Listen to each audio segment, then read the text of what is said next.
It's market day here again, and this time I'm going to do something a little bit different at this market. So, again, I am doing both businesses, but I'm going to make everything a little bit smaller as far as the 3D printing business goes. Come along with me today, and I'm going to show you the changes that I've made, how I'm going to update my table layout, and how I'm even going to start selling a few Christmas items, even though it's not even November yet. My name is Ashley. Welcome back to Design and Forge Studios Print to Profit. Let's get into it.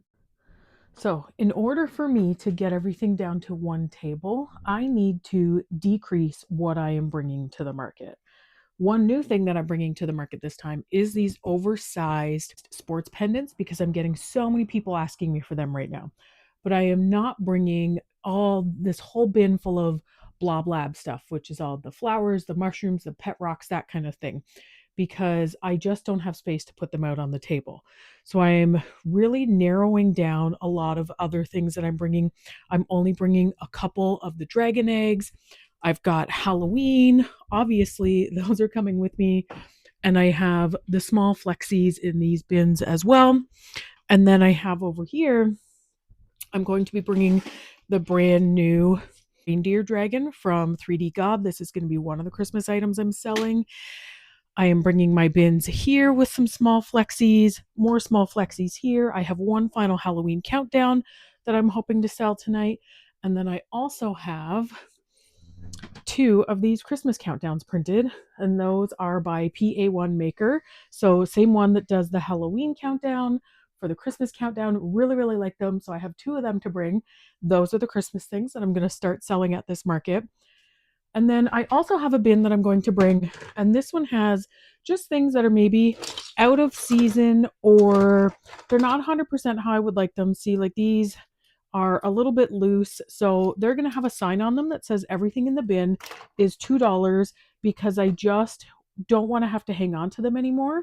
So I'm hoping that by marking them down, I can just move them along and get them out of this room. Another thing that I am not doing tonight is I'm not bringing my A1 Mini. This will be the first time actually that I don't bring the A1 Mini, and it's just because I'm really trying to simplify this one market because I wasn't going to do both businesses at it. And in order to simplify it, there's some things that have to go. And unfortunately, the A1 Mini is one of those things that has to go.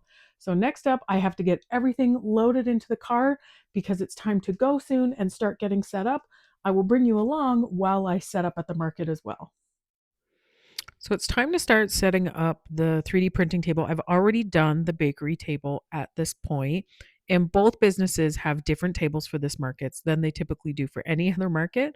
So the hardest thing with that is figuring out the exact layout of the table.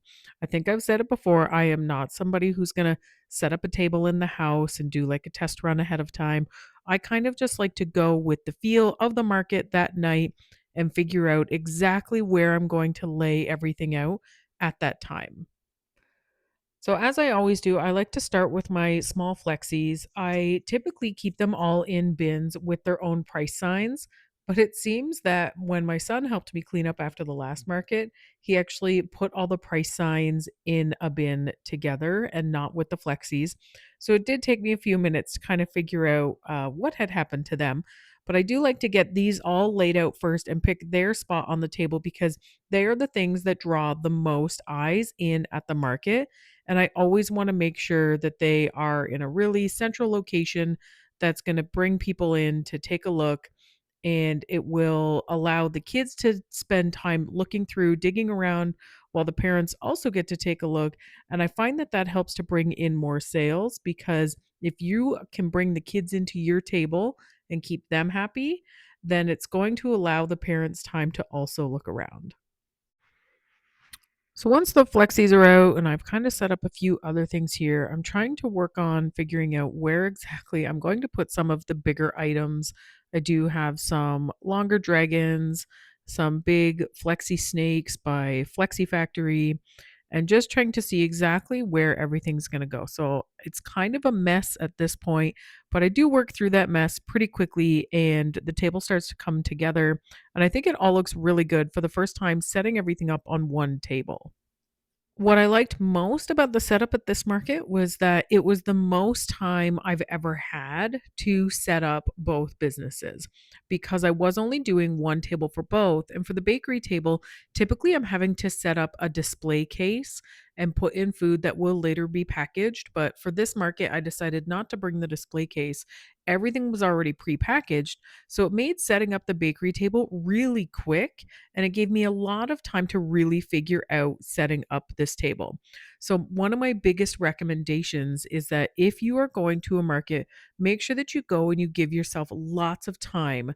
You don't want to be still setting up when people are coming to shop around, and you don't want to get into that mode where you feel a little bit panicked because now the market has started and people are starting to show up, and you are still trying to get everything out onto the table. Taking a quick pause here to say, please, if you are enjoying this video and getting something from it, leave us a like and drop in the comments and let me know, are you going to be doing any vendor markets this upcoming Christmas season? Is this something that maybe you're going to start preparing for the new year?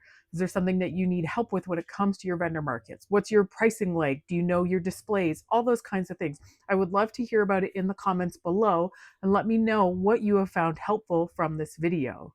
We appreciate the engagement so much because it's been helping this really small channel of ours grow and to reach other people hoping to grow a 3D printing business.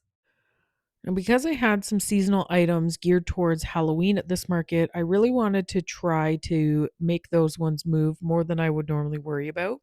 So I focused on them last and I wanted to put them right on top of some of the flexi containers. It actually really worked well for these small pumpkin flexies that I put into the $6 bin there. Those ones have magnets in them actually, and quite a few of them sold at the market. So I was glad with that decision to put them out last because with them being on top, people were more likely to see them first.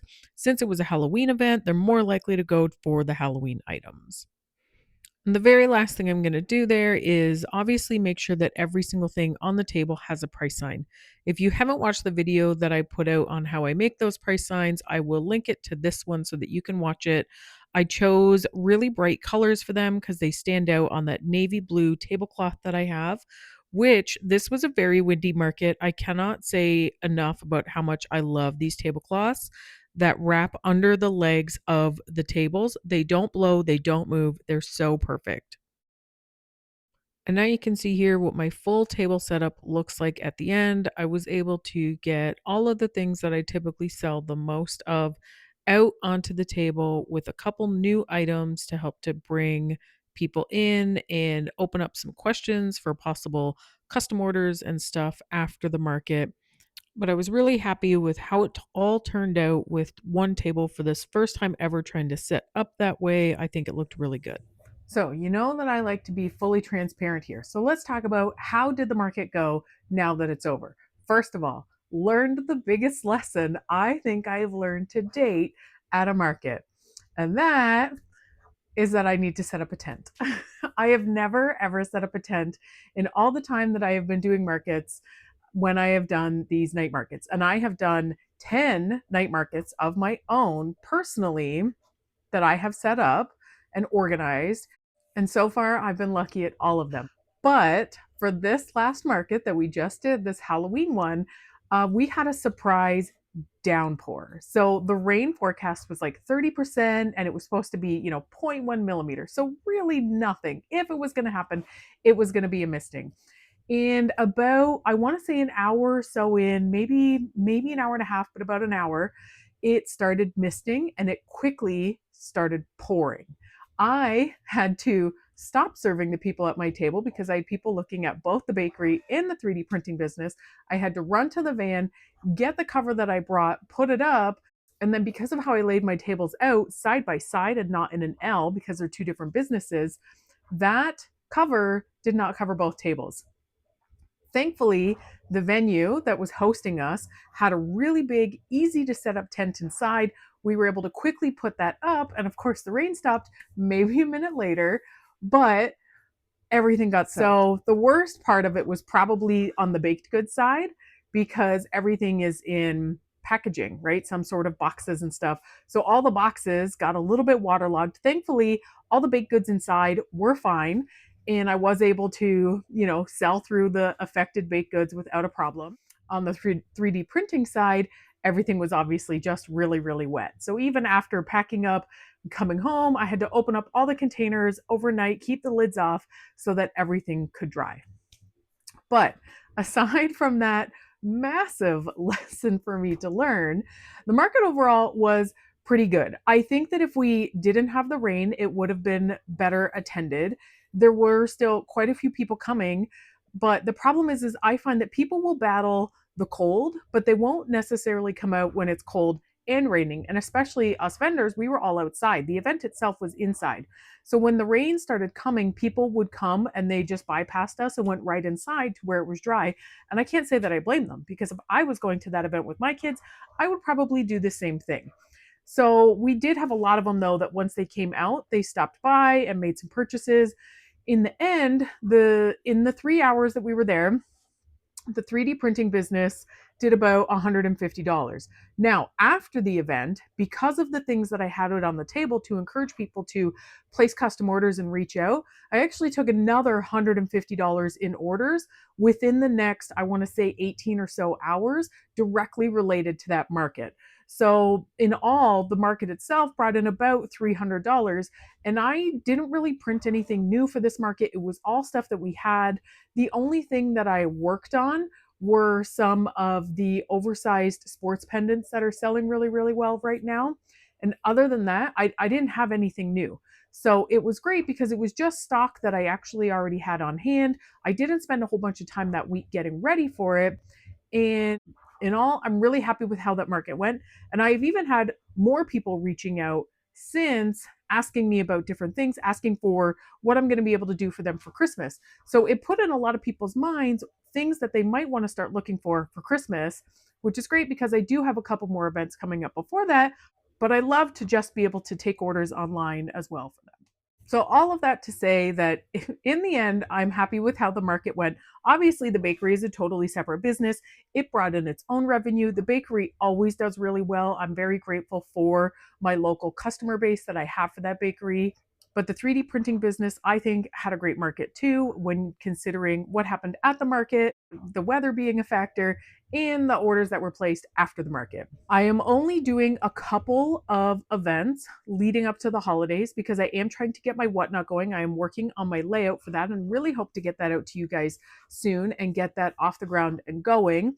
And I'm also working on another format in the bakery because I don't want to do markets for the bakery either. I'm happy to talk about what I'm doing for both businesses and how I'm gearing up for the holidays.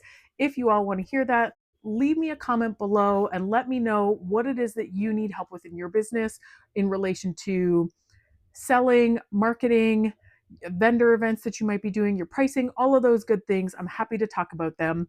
I thank you guys so much for sticking around to watch this whole video. Look forward to my next video, which is going to drop pretty quickly, as I'm going to talk about the Black Friday deals, because Bamboo has some really great Black Friday sales on. And of course, people love to announce the Black Friday sales early. So that video will be coming up very soon. Keep your eyes out for that. Hit the subscribe button so that you'll get notified when it comes out. And until next time, happy printing.